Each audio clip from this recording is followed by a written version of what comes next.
বাংলাদেশের সব লিজেন্ডারি সব লিঙ্ক ব্যবসায়ীদেরকে এক ভিডিও দেখবো। যারা নিজের লিঙ্ক নিজে ভাইরাল করে বাংলাদেশের ছিদ্র নায়িকা হয়েছে। 1 নম্বরে লিঙ্কের গুরু হচ্ছেন জান্নাত তোয়া, যার কারণে সবাই এখন লিঙ্কের ব্যবসায় করে যাইতেছে। যাদের লিঙ্ক ভাইরাল হয়েছিল মোবাইল চুরি হওয়ার কারণে, আমি দেখতেছি মাঝে মাঝে ওনাদের মোবাইল এখনো চুরি হয়, জানি না কোনদিন দুর্ঘটনাটা ঘটে যায়। এই মুহূর্তে আমরা একটা আমাদের একটা ফোন চুরি হয়েছে, আইফোন 13 প্রো ম্যাক্স। মানে আরেকটা মুভি কোনদিন রিলিজ হয়ে যায় সেটা তো আর বলা যায় না।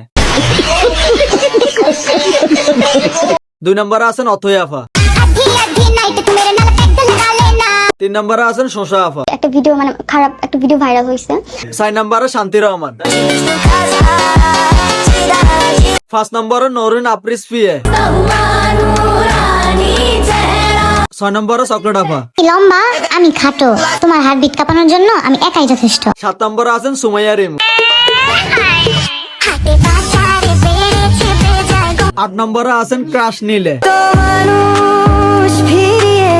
9 নম্বরে আছেন প্রীতি চৌধুরী।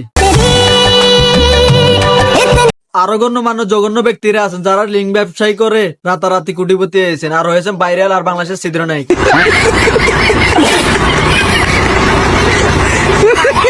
এখনকার সময় তো বাংলাদেশের প্রধান ব্যবসা হচ্ছে লিঙ্ক ব্যবসা।